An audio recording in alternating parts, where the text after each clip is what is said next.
ನಿನಗೆಂದು ಅರ್ಥವಾಗುತ್ತದೆ ಈ ಮನೋಹರದ ಕಪಟ ನಾಟಕದ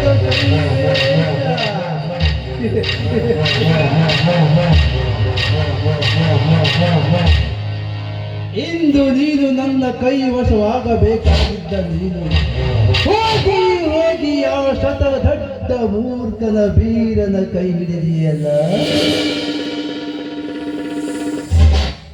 ಇದೊಂದೇ ಫೋಟೋನಿಂದ ನಿನ್ನರ ತಲೆ ಕಳಿಸಿ ಆ ಸತಿಯೊಂದಿಗೆ ನಿನ್ನ ಸರ್ವನಾಶ ಮಾಡಿ ಕೊನೆಗೊಂದು ದಿನವಾದರೂ ನಿನ್ನ ಸುಖ ಸವಿಯದಿದ್ದರೆ ನಾನು ಮನೋಹರನೇ ಅಲ್ಲ.